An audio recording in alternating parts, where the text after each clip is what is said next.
Welcome to Utah Stories. We have launched Faces of Utah magazine here at Salt Life Media. And this is a magazine full of entrepreneur success stories. We've really found and curated a lot of the very best entrepreneur success stories, from folks who do camper vans to do interior design to art and antiques and growing vegetable starts to plastic surgery. And one of my favorite stories in this book is that of Magnum E-Bikes.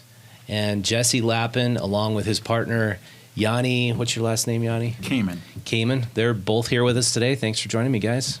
Thanks for having us. Yeah, you guys have a pretty incredible story. And the story's kind of recounted in the magazine, but I thought we could spend a few minutes. Let's start with when you broke your leg in Israel, and you realized you had a really good friend in Yoni. Yeah. Like every good story, right? It starts with the origin, and the origin is Yoni and I. Been friends now for over 20 years. The two of us met in New York City. Mm-hmm. We ended up working for the same nonprofit organization. Yoni actually moved to Israel, and so we had a friendship, but it was a long distance friendship. When I was visiting Israel with this organization called Aisha Torah, I was hiking at Masada, which is the Temple Mount up in the hills of Israel. And coming down the hill, I fell down a cliff. I was actually running down this mountain, and I couldn't stop myself as I got to an edge and fell off about a 10 or 12 foot drop, landed right on my right leg, and it collapsed. So the next 2 weeks I was in the hospital. And one of the first people who came to visit me actually was Yoni. And when I got out of the hospital, when they released me, I spent some time with Yoni again. He was there, wheeling me around Old City of Jerusalem, down to the wall to see some of the sights, and we've always been good friends. Wow, that's great. Yeah. Man, that sounds like a bad break too. So you couldn't just come right back to the United States. You had to... No, I was there in the hospital actually for 2 weeks. It was a compound fracture of both the fibula and the tibia, and yeah. And how, one thing I notice about partnerships is they tend to be good if you have complementary skill sets. So how would you describe your guys' different skill sets? Like any good relationship, it's been one built on trust, and it's evolved along the way, especially as we've been in business now for the better part of 10 years. That relationship has evolved, and with it, the responsibilities, and so it's tough to pinpoint, where Yoni sometimes begins and I take over, but the fact that he's remote and I'm here in Utah has worked really nicely for us over the years. Yoni is complementary to me, though, in a lot of different ways. He's much more organized than I am, and we complement each other, yeah. Strengths and weaknesses. Definitely. And I think it would be very difficult to have a partnership if you don't do that. If you both have the same strengths or the same weaknesses, it doesn't really last. Yeah. But, our partnership has lasted a long time, and it's been pretty awesome. That's great. In the early days, it was, and probably even today, Yoni's skills is in the production, in the back end. He's been going to China for many years and working with overseas suppliers. He has relationships that he's forged for many years that the company and Magnum Bikes relies on. And for me here in the States, a long history of sales and marketing and sales management, came very naturally that the company needed those things, especially in the early days. So I've always been head of distribution and operations, with Yoni kind of handling our production and finance. So it really has worked quite nicely. And so about 10 years you've been in business. How did you recognize that e-bikes would be like a burgeoning growth field, and that would be much more than a fad? Because I think back then people just didn't know if they were going to be like something you buy once and then toss out like other fads. How did you recognize that? I think we have to turn to Yoni for that one, because he predates me a little bit there. Yeah, I mean, I saw e-bikes come onto the market when I was overseas in Israel, in about 2010, and they weren't regulated yet, so it was not really possible to import them. But the moment I saw them, I saw the entire bike market kind of open up to, 90% of the people who are not children or professional bikers, like road bikers or mountain bikers, that never ride bikes anymore because, you can't really ride a bike if you're either a kid or you're like a roadie or, mountain biker. Like a regular guy is not, even if you're in decent shape, you're not really riding a bike unless maybe, Europe a little bit more. Amsterdam, everybody rides bikes there. But I saw that opportunity. I was like, electric bikes, it's not a motorcycle, it's not a car, it's transportation. It's not only transportation, recreation. It's going to get like everybody that wants to ride a bike but just doesn't feel, comfortable back on bikes. So I was like, wow, this is amazing. That was back in 2010. Then I started working for these other companies, bike companies that didn't really have any exposure to electric bikes.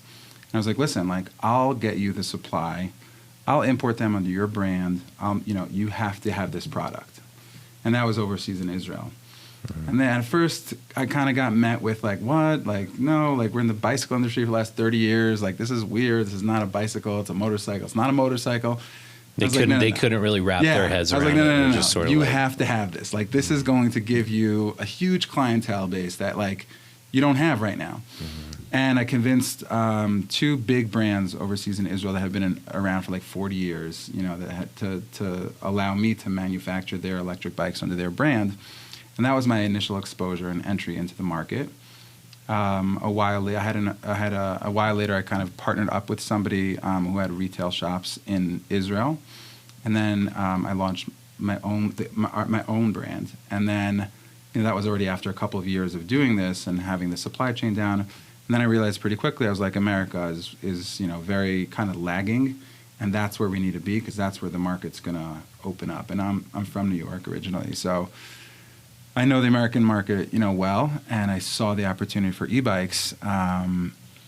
It was amazing. I mean, at the Interbike show, which was the bike show in Las Vegas at the time, it was, I know your office is a little bit small over here, right? Mm-hmm. But you can imagine a huge bike show with like a small little green carpet in the corner for e-bikes. Mm-hmm. And I was like, most people are like, oh, this sucks. And I was like, this is amazing. Because that means that the opportunity is just going to be like wide open. Blue sky. Yeah. That's awesome. Yeah, I mean, you look. I think I would look at a place like New York or perhaps Israel too, that's more already biker friendly as being a good markets for e-bikes because they already have the cycling infrastructure. Sure. And you look at Europe, they already have cycling infrastructure. Here we're so car dependent and we so love our cars. Did you ever think that maybe this wouldn't be an ideal market for e-bikes for that reason? So I knew it was going to be more recreation than transportation, and that's what it was. It's recreation first, transportation second, but slowly when it hits the masses, by now e-bikes really have hit the masses, they became much more applicable to transportation. When I say recreation first, like the majority of the people that we sold our e-bikes to in the beginning and even still now, the demographics like over the age of 50, they want to get outside, they want to be healthy, they don't have the stamina to ride a regular bicycle 5 or 10 miles, but you can choose when you're on an e-bike like how much you want to apply yourself. So the fact that it wasn't transportation focused like congested cities in Europe or New York, that wasn't a problem. Still, there's a huge market of people, and we're actually changing people's lives. Yeah, you just had to show how fun they are. Exactly. Even if you're a little overweight and can't really bike that much. Exactly. It's a ton of fun. There's a renaissance happening too, though. I think for the better part of 10 or 15 years, governments, cities have been pushing for better bike infrastructure around the country. Yeah. You can pinpoint the 10 or 15 cities who have always led the way. Minneapolis and Denver, and Salt Lake's never been poor, but we've come a long way over the last 10 years to provide safer, better routes for bikers. That really speak to e-bikes, and e-bikes kind of just perpetuate this already growing movement of people who want to get out and, like Yoni said earlier, get back on a bicycle because this is how this country is built. It's built around cars, and we'd like to see that change. I think a lot of people would like to see that change. Cyclists and the greater biking industry are helping to pave the way for that change. But you look at our cities and the parking and our homes. 30-40% of our lives are for our cars. Well, I think you're right. I think it is. I think we're at the beginning of a renaissance if we realize that, because here we live in this bowl-shaped valley. We have some of the worst air quality in the world. And it's because everybody wants to drive their car everywhere. And if people would just get on an e-bike for those 3 to 5 mile travels, to the grocery store, to the post office, the library, maybe to their work, that could absolutely revolutionize our transportation system. And I think I drive my little girl to school every day. That's nice. Every day she wakes up early enough, we go on the e-bike. And she absolutely loves it. I mean, and then if I don't pick her up on the e-bike, she's like, "What's going on, Dad? Come on." I want to go on. They say that a city should be experienced on a bike, Yeah. walking Totally. on two legs. It's just not reasonable that you should be able to, live your life within the city. And when you're driving, you're going too fast to really, appreciate what's around you. When you're on a bike, and it's like notice this that coffee shop. 2,500 pound piece of metal and plastic we carry around with us just to go to the grocery store a couple miles away. It really doesn't make sense. And I think it wasn't until I visited Europe in my 20s on a bike that I realized what proper bicycle infrastructure looks like and how awesome it is to just get around on a bike and park out in front of a store and go right in rather than try to find a parking spot. And it's just like we kind of just need to change our mindset about how we get around, I think, in the United States, because it's the expense factor is another big thing. It's like we put so much money into our cars and into buying gas and insurance and upkeep. And so is that part of your guys' mission to change it from just recreation to transportation? It is, and this is where kind of the origin story kind of comes back into play when Yoni and I were looking to, reimagine what the company, looked like and where it needed to be headquartered. Salt Lake City obviously was on my map. I grew up here, and I know all about Salt Lake's, long love affair with the outdoor industry and technology, and and e-bikes seem to meet both of those qualifiers. Yoni had never been to Salt Lake, so he came out here shortly after that Interbike show that he mentioned, and he fell in love instantly. He saw those mountains, I think, the minute he touched down and said, "Okay, I get it." All those conversations over the phone, nothing more needs to be said. Like he understood that like Salt Lake was a special spot, and then when we started talking about the air quality issues and how much of an impact we could make doing what we love to do, it just really fit. And so, we've been here now for 10 years, and we're so happy we are. Yeah, absolutely. I think it's wasteful. I think a lot of the way U.S., the people in the U.S. move around is very wasteful. I think, most people, almost every car in the street has like one person in it. Mm-hmm. And especially here, there's very big cars. Yeah. And even if you just take a small percentage of your transportation, you cut that out and use an e-bike, so you don't have to get rid of your car, because that's never going to happen. Mm-hmm. But if you take 10% of your transportation and you use an e-bike for that, and then everyone around you is doing that, like it will make a huge difference, massive, bigger than we could even imagine. Yeah, we talk about our biggest problems in Utah are affordable housing, and another huge problem is our air quality. If you are a young person in your 20s and you have to buy a car and you have to have a garage and you want to live downtown, we're finding less and less affordable housing. If you take that garage and that car out of the equation and have an e-bike instead, that could be a big chunk of solving affordable housing. And could be. I think city living.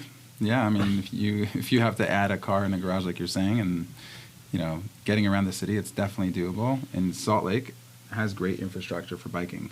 They already do. They've invested a lot.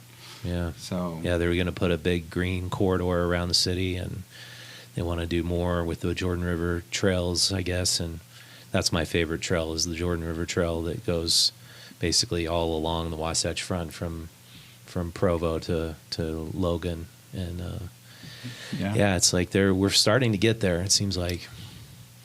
But back to more of your story. So you kind of figured out how to deal and gain relationships with manufacturers in China for these other companies before you did for Magnum. Yeah. Well, I had my own company that I was actually manufacturing for other brands. Mm-hmm. And then, that supply chain experience over a couple of years, I put together. How did you figure that out? Did you just go there and like start talking to people? I mean, look, China's a little bit crazy. It's a little bit different. You But I was Chinese. I do not. I could say like, how much does this cost? Or like, it's too expensive. Give me a discount. That's too much. That's like all I need. Yeah. No, but I mean, now we have an office in China. So, and we have some employees here that actually speak Chinese as well. But I don't speak Chinese. I mean, I just kind of put that goal in front of me. Mm-hmm. And I said, listen, I have to find a supply chain for this because I love this product. And I did whatever it took, researching online, then flying out to China, going to the trade shows, going from there, selecting certain potential suppliers, going down to their factories, trying to talk to them and communicate with them, even though you don't really speak the same language or have the same culture, in any way. That just seems really daunting. Like, how do you just... It's exciting if you like it. Yeah. It's very new, very different. And they're kind of in the bike world already, is most of the manufacturers you partner with. So it's actually interesting. You're right. It's interesting. In China, it doesn't really work that way. Like, the first factory that I went to was a cable manufacturer. And they also made motorcycles. So, like, what's the connection, right? But they were making all, like, the Belkin cables, and they were making a whole bunch of different products. But then because of their electric motorcycle manufacturing, they decided, okay, we can now make e-bikes to export. Now, the truth is they couldn't, right? but they said they could. They said they could, exactly. So it's very interesting how they decide and they open up and they're like, okay, this is what we're going to do. They make a project and like, we're going to be now an e-bike manufacturer, And they do need people like us, manufacturers that actually know the product and know the demand outside to kind of tell them. It's kind of a microcosm of like us as a manufacturer and how we work with the retail shops that we work with. And they're customer facing, so they're kind of giving us feedback like what the customers need and want. And we learn from that and we then procure the product that they need. So it's like a much larger kind of, Yeah, you got a feedback loop built in, and that's interesting. And I suppose you look at manufacturing today, and I did a big story on Cool, which is an big outdoor retail brand in Utah. Know those guys. They're good. Yeah, really cool guys. Great. And No Kevin, yeah, and he's just, I mean, obviously in China, they have this workforce and they have these factories that are equipped to build all sorts of different products that are going to be going to the United States. And so it's just the supply chain is set up that way. Do you ever see a way that it would be possible to do manufacturing in the United States in the next 5 years, or is it just not economically feasible? Well, a couple of things. It's not just about the economy, the economics of it. Okay, it's a big part of it. I would say is let's start with the actual, logistics of it. Like, are there employees in the U.S. who want to be factory workers? Mm-hmm. And if there are, like, how many of them are there, and where do you find them?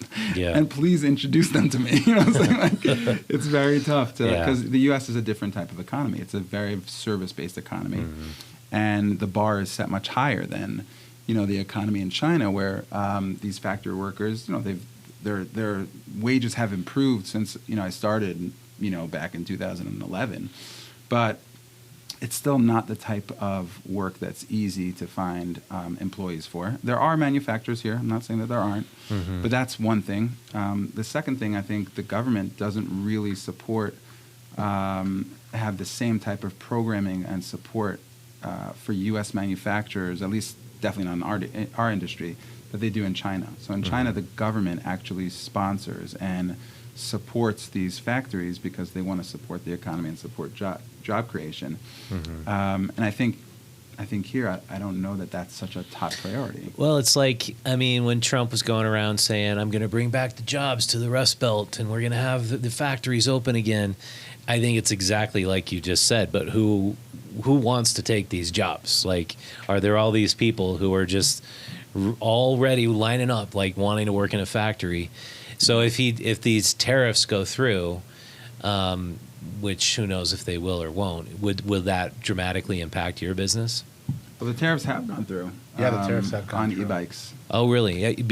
Well, isn't he proposing even more tariffs on? Or I don't think it's on e-bikes right now. I'm not entirely sure that that would be I think on electric vehicles. I think Okay. China's a leader in electric vehicles, and obviously the president probably wants to protect U.S. interests over there.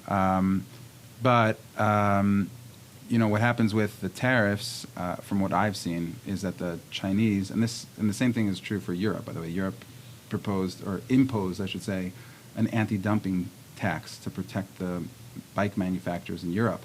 So the bicycle manufacturer in China just opened up shop somewhere else. It's the same Chinese company, but now in Vietnam or Taiwan or some other. wow, they just move where Eastern, the tariff is not. Exactly, and it's the same owners, same people. They even so it's a little bit of a whack-a-mole game, Yeah, that's but interesting. you got to adapt. We're pretty good at Which they can adapting. do because there's no real competition here, in Mm-hmm. the U.S. They're not, unlike in Europe, they're not taking jobs or intellectual property away from American companies. The greater bike industry at large for the better part of the last 100 years has it's been a long time since bikes have been manufactured in the U.S. Yes. Yeah. The big names that everybody knows, Trek and Specialized and Giant, all are happening. All that manufacturing is happening in China. I think Giant's the only one that actually manufactures in Taiwan. They moved to Vietnam as well, but but they're the same players, different hats. And so if for some reason there was this big tariff put on on Chinese bikes or Chinese bikes coming from China into the United States, they could just move their factory to Vietnam. They already did. And, We already have a big part of our production being done overseas in Vietnam. Mhm. It's a Vietnamese company, with Vietnamese employees, but the ownership and the intellectual property and the knowledge and the know-how and all the parts that are being manufactured in China still. Is there a point where you think that certain manufacturing could happen here in the United States that's perhaps like the batteries or the electrical components or the chips or something like that? So I'll tell you, when the first implemented, the first stage of the tariff came into effect, we decided that we were going to manufacture or set up an assembly line for our own scooters. There's like kick scooters, two-wheel scooters, kind of like the Lime and Bird scooters that you see on the street, but we were selling them. This is before Lime and Bird. And we imported all of the parts, and then we set up an assembly line in downtown Salt Lake, Oh, and cool. we were able to crank out a couple hundred. But then what happened was that the tariff was extended to the parts. Oh, really? So somebody wasn't thinking, about manufacturing in the U.S. They were just more thinking of okay, how do we stick it to China? It wasn't okay, let's get people to assemble. The assembly process definitely could happen here, and I think it would happen on a higher level. In some cases, obviously if you have the right people, but as far as the quality control, it could happen on a higher level. The battery manufacturing definitely could happen here, especially with Tesla's gigawatt factory and a lot of cells that are being manufactured here for electric vehicles. They could easily be used as well for e-bikes, but the government has to decide this is what we want and let's think it through. Mm-hmm.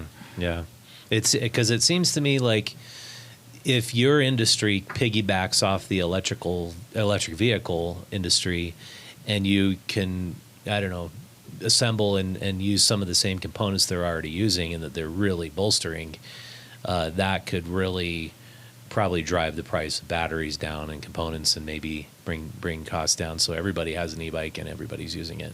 Do you see that? Would be nice. I mean, the batteries, yes. No other components really.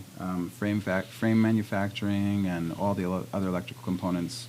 They have such an industry that's set up for so many years in China that like it's really going to be hard to move everything.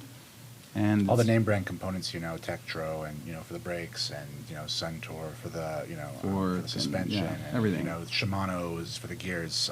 They all are Chinese based manufacturing and plants overseas. So And they have massive facilities already set up with the economies of scale and dozens of years, and it would be really a big lift to expect our country to bring all of those different components, because a bike is kind of like the cars. It's components sourced from all over the place. So maybe the tires are coming from Germany, or maybe the brakes are coming from Taiwan. But I think there's more we can do. I think we agree on that, and we're behind that. Like Yoni said, I think in some ways we pioneered that, but it's a heavy lift and it's a long road. Yeah, as far as your expansion in the United States, you guys somewhat recently got into all the Costcos, and that's been a really great thing for your business. Would you say that? Absolutely. It's been a fantastic thing for our business, and it's something that I think, deliberated on for some time, whether or not we wanted to have a bike get into a big box, distributor. Costco is the perfect one for us, and for a number of reasons has worked really well, according to plan. Costco is a trusted, retailer here in the U.S. Even their terminologies for customers, their members, and their facilities, their warehouses are a little bit different than conventional retail. But people who shop at Costco know that they can trust the quality. They have a long, history of bringing only top quality, top brands in. Magnum had to undergo some rigorous quality control testing and company vetting to make sure that we were the right partner for them. So it was a long road. It took a couple of years to actually facilitate this. But this year was our first year that we actually launched in just about half of the stores around. And Costco has 660 warehouse stores, and the bike sold out quickly. And then we brought more in the fall, and they sold out as well. So we're grateful for the Costco partnership, but people know that if it's at Costco, because of the return policy and because of Costco's history of bringing one product in each of their departments in, you're not going to see multiple e-bikes. They make sure it's the best one. So it's been great for our brand and great for our customers too. And how many SKUs, how many different models did you give to Costco? Just one model, 2 different colors. We ended up doing a second one later on this year that was for e-commerce only online. But that's kind of, like I said, Costco keeps it simple.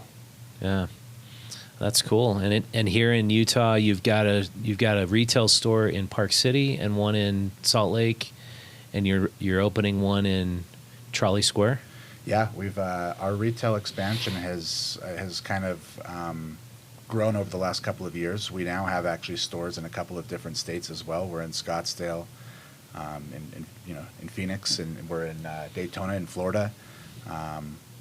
So here in Salt Lake, obviously, is being where the company is headquartered. We've seen some of the best expansion here. We're moving our store down on State Street, where we've been for the better part of 10 years, to Trolley Square. So our downtown State Street location will now be at Trolley Square in cool. spring of 2025. And then as we are relocating our headquarters into kind of just around here in the Mill Creek area, we'll be at Brickyard. So Brickyard's going to have another retail shop, more focused on some of our factory outlets. Yeah. Oh, nice. Yeah. And then we have shops in Park City, St. George, and Yeah, so we have three shops right now in Utah. St. George, Salt Lake, and Park City, and we're gonna be at 4 with the Brickyard location. Nice. I'd imagine the volume of production is that hard to keep up with. That now that you got Costco, was that did you have to retool all of your thinking and the logistics back in the factories to make that happen?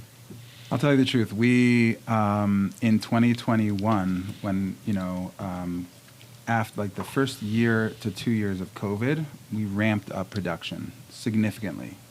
So we were very used to and capable of producing high volumes. And in 2022, it started tapering off you know, and 2023 even further. But so when we got Costco, like the volume that Costco is doing is not more than what we're used to doing.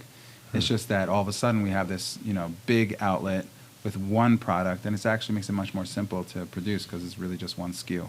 You know, maybe two different colorways, but like one SKU in mass, and Costco has very specific requirements as far as, you know, the packaging and as far as the safety features and so on. Do they require that you can't have more than 30% of your overall sales be from them? Is that They recommend, I believe it's like 50%. That it shouldn't be, they don't want to be. You know, and yes, it shouldn't be. Yeah, I've got a friend who Because- works there, and he said sometimes they discontinue you as a producer if your sales Are entirely overall, focused yeah, on mostly Costco. It Costco. shouldn't be. It's not I healthy think for any Costco always business. appreciated Yeah. that we were a well-rounded omni-channel, you know, organization with, you know, with retail, with online e-commerce, with, you know, heavy, we call it IBD, which stands for independent bike dealer business. And that was attractive to them. I think, I don't know if, you know, and the buyers have been great to work with. They've coached us along the way of what, you know, what Costco's expectations were, and made sure that, you know, this is a relationship that's built with a foundation to last. Yeah. Oh, we love Costco, man. We get so much stuff there. Yeah, right. It's We just all the do. return policy, the quality of the products, the staff is all the price happy. is good. Like their margins are slim. They don't increase the price for their consumers. They just like to serve their members. Yeah. We love that. You know. Yeah, the members are getting a great deal on a bike. Costco, you know, is not in it to make a huge margin. They never have been. They actually won't on any of their SKUs within any of their departments. You know, it's about the membership. So it's kind of a win-win all the way around. Yeah. I know you guys are limited time, but I'm interested in business development. I have a couple questions about that Sure, if you have time. Please. Yeah. So when you first realized, okay, we can make e-bikes, we can get them done from top to bottom, and you started selling them, how did you take it to the next level to get them into enough stores where you could support a sales staff, you could support a manufacturing staff? Like, did you have to go seek financing? Did you self-finance? Like, how did you go This from is the best part of the story, actually. point A to point B? So I think one of the most fun, you know, parts of our story that we love to recount is how we started. And I know every company is a little bit different. You know, some companies are you know, built around tremendous infrastructure and financing, and others have to start with the sales. And, you know, we were the latter, for better or worse. Yoni came out to the U.S. That first trip when we had our samples, and we met in California, and for 2 weeks we were up and down the coast of California, knocking on doors, working with, you know, these independent bike dealers and other some influencers and some content and some product review companies, and just really grassroots level. You know, we hustled hard, and that hasn't actually stopped at all. We still hustle. The motor that It's still turns about within Yoni and hustling. I, you know, we both have this entrepreneurial spirit to go. And it's been a fun ride, but it's you know, it's for us, it started with sales. So know, we you had to go out created the there. demand before the supply, before the 100%. financing. Well, we had some supply, so we did import, you know, up maybe $750,000 of goods here, and that was like our first seed money, right? That you know, I put into the company, and then when we had that in the U.S., then we really needed to hustle, because, you know, what do you do with you know, $700,000 of bikes? You know, if you don't hustle, like, they're just going to sit there. So we did, and So you just had them in a had 'em, warehouse in California, we rented and it you're like like, a 3PL, we got to sell like these. a third-party Third-party logistics center. Oh, wow. And it wasn't like, okay, place your order and like we'll fulfill based on the orders. Like, we took risk, but we did not go into debt for years. Really, we didn't carry any debt, so, you know, bootstrapped everything. Wow.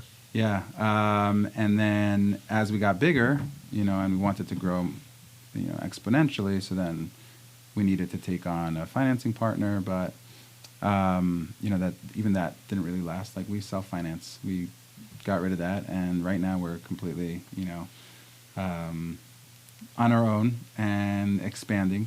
So you're able to just reinvest your profits back in to Yeah. meet the growth and the demand. We reinvested the profits back. We built the company up. The truth is, there were times I think that we thought about doing it differently, and I think there were times where it was very trendy. Some of our competitors brought, some big money, into their companies, into the industry, hundreds of millions of dollars, and not that we didn't want to do that. Everything seemed so fast, and during COVID, as we knew we were already in this growth industry, but it was being accelerated. Almost in an unhealthy way. Definitely an unhealthy way. Yeah, no, definitely is unhealthy. And with the finance partners alongside it, on some level, we kind of put our heads down and focused on getting more inventory and more product, and ended up not bringing in outside money. And I think today we're grateful for that. Although it's at times been challenging. We've had to bootstrap, and it's called bootstrap. I think that's the biggest question for business owners. I attended this Goldman Sachs small business, and it was like all about getting the financing for big growth. Right. And to me, if you get that giant paycheck in the beginning, the growing pains of learning about the market are not going to be as evident and enable you to self-correct fast enough if you've got just like this big staff of people and all this overhead. Yeah, you brush so many mistakes under the carpet.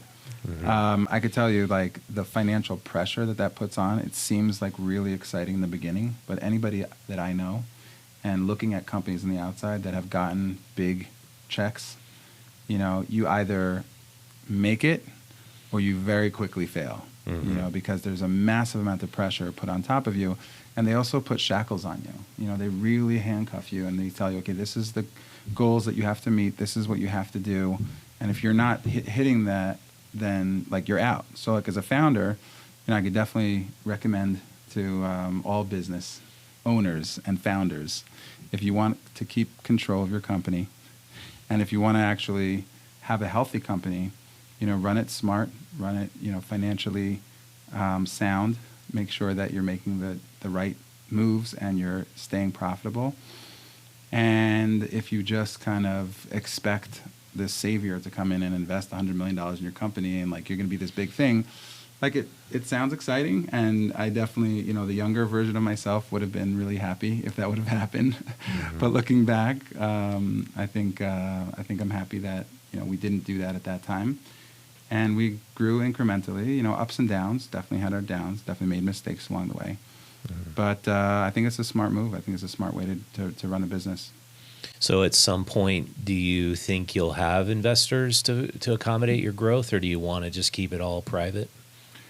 It's kind of up in the air, as a question, based on the stage that you're in. I believe very strongly you have to make the decisions based on the here and now. Like, you have to be not dreaming, you have to be planning, but you also have to live in the present. To my earlier point, I think that it's all about the environment, and the environment is a much more healthy environment, I think, in this post-pandemic than during it, which was, I think, when, like I said before, a lot of our competitors and a lot of the industry growth was happening. I think at this point, we could definitely weigh those options, and we could see if with the right partner, with the right team, absolutely. I think we're open, and that's something that Yoni and I have always been. We've never stuck ourselves into one frame of mind or one path, saying that everything else is impossible. We've always been very open to change. We've been nimble on our feet, and I think that's what's allowed us to succeed for so many years. Yeah.